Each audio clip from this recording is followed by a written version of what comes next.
Hello everyone. Now today we will discuss next reaction which is also related to aromatic nucleophilic substitution, and this reaction is very important and also coming in your exam. This reaction is the Steven rearrangement 2013. अगर आपको याद हो तो मैंने एक आपको बताया था जब बात कर रहे थे कौन सी रिएक्शन की, सोमलेट होजर रीअरेंजमेंट की। उसमें हमारा एक ड्रॉबैक था, ड्रॉबैक में हमारा स्टीवन रीअरेंजमेंट का प्रोडक्ट बनता था। तो उसी को हम आज डिस्कस करेंगे कैसे स्टीवन रीअरेंजमेंट होती है। तो उसके लिए आपको एक बीटा हाइड्रोजन होना चाहिए जो कैसा होना चाहिए, एसिडिक होना चाहिए। और बेस की प्रेजेंस में मेनली रिएक्शन होती है, जस्ट एक रीअरेंजमेंट है। और जो ये मैकेनिज्म है इसका वो 3 टाइप से है, वो हम आगे डिस्कस करेंगे।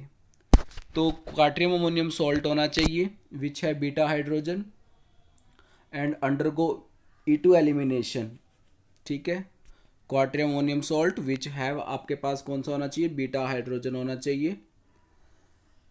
एंड जो अंडरगो किस में जाएगा, E2 elimination on reaction with base. और या फिर आप क्या कह सकते हो, reaction with base while if none of the alkyl group, अगर किसी भी alkyl group on quaternary ammonium salt है बीटा हाइड्रोजन, अगर आपके जो क्वाट्रियम अमोनियम सॉल्ट है उस पर कोई भी जो एल्काइल ग्रुप लगा हुआ है उसमें बीटा हाइड्रोजन नहीं होना चाहिए।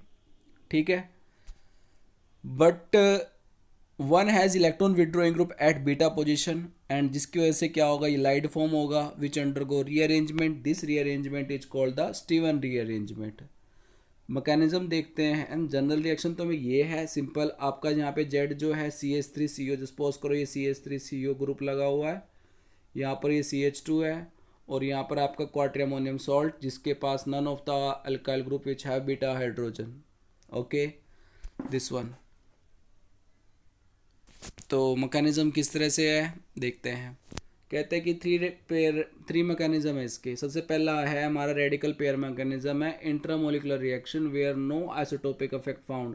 और इसमें माइग्रेशन ऑफ जो कायरल ग्रुप होगा वो भी क्या होगा, रिटेंशन इन कॉन्फिग्रेशन होगा। ठीक है, फॉर एग्जांपल सोडामाइन डाला हुआ है हमने, इसने क्या किया, बीटा हाइड्रोजन को एब्स्ट्रैक्ट किया। ठीक है, तो यहाँ पे CH नेगेटिव आ गया। CH नेगेटिव ये अब रेडिकल आयन पेयर मैकेनिज्म है। तो कैसे रेडिकल आयन पेयर मैकेनिज्म है इसको थोड़ा सा हम देखते हैं। देखिए ज़रा, अगर आपको याद हो थोड़ी, क्या कहते हैं, नेगेटिव चार्ज और नेगेटिव चार्ज में यहाँ पे हाइड्रोजन था, इस तरह से था। इसका मतलब क्या है कि एक इलेक्ट्रॉन यहाँ पे, एक इलेक्ट्रॉन यहाँ पे है। बेस ने तो सिर्फ क्या किया था, इस हाइड्रोजन को लिया, इलेक्ट्रॉन तो यहीं कहीं रह गया। तो इस वजह से इस नेगेटिव की जगह आप क्या लिख सकते हो, 2 इलेक्ट्रॉन लिख सकते हो, राइट। तो हमने यहाँ पर 2 इलेक्ट्रॉन लिख दिए। क्लियर है। अब ये जो R3 है यहाँ पर भी इस तरह से क्या है, एक इलेक्ट्रॉन ये है, एक इलेक्ट्रॉन इसका R का है। तो बस कुछ नहीं हुआ, एक रेडिकल पेयर मैकेनिज्म, यानी ये जो R वाला है ये तो इधर चला गया, और एक जो नाइट्रोजन पॉजिटिव चार्ज था उसको न्यूट्रलाइज करने के लिए हमने एक इलेक्ट्रॉन इधर से इधर दे दिया। क्लियर हुआ है नहीं हुआ ये बता दो बस। तो आपको आपको स्ट्रक्चर क्या मिल जाएगा, इस तरह से मिल जाएगा, इस तरह का। ये एक इलेक्ट्रॉन था, पहले पॉजिटिव चार्ज था, अब इसको पॉजिटिव चार्ज न्यूट्रलाइज करने के लिए इसने, इस कार्बन ने अपना एक इलेक्ट्रॉन इसको दे दिया। तो इसलिए क्या हो गया, नाइट्रोजन मेरा क्या हो गया, न्यूट्रलाइज हो गया, और यहाँ पर क्या बन गया, बॉन्ड बन गया। इस तरह से क्या हुई, रीअरेंजमेंट हुई, और ये intramolecular radical ion pair mechanism से हुई है ये रिएक्शन। समझ में आ गया होगा। ओके, नेक्स्ट है मेरा आयन पेयर मैकेनिज्म है जिसमें आयन फॉर्मेशन हो। ओके, बेस ने क्या किया, प्रोटॉन एब्स्ट्रैक्ट किया, CH नेगेटिव बन गया, और जो ये बनता है इसको हम बोलते हैं ये लाइड। क्या बोलते हैं, ये लाइड। मैंने पहले ही बताया हुआ, ये लाइड क्या होता है, पॉजिटिव और नेगेटिव चार्ज का सेपरेशन होता है, और एक ज्यूट्रायन होता है तो मतलब डिस्टेंस होता है थोड़ा सा। अब इसमें क्या हुआ, ये यहाँ पे गया और एकदम R3 जो भी आपका एल्काइल ग्रुप है वो रिमूव हो गया। ठीक है, यहाँ पे थोड़ा सा बाय मिस्टेक हमने गलती से लग गया है, बट ये यहाँ पे नहीं है, तो R3 बन गया। ओके, अब जो R3 जो मेरा नेगेटिव है उसने इस कार्बन पर अटैक किया और नाइट्रोजन को न्यूट्रलाइज कर दिया। सेम आंसर आ गया, किससे आया, जो रेडिकल आयन पेयर मैकेनिज्म से आया हुआ था।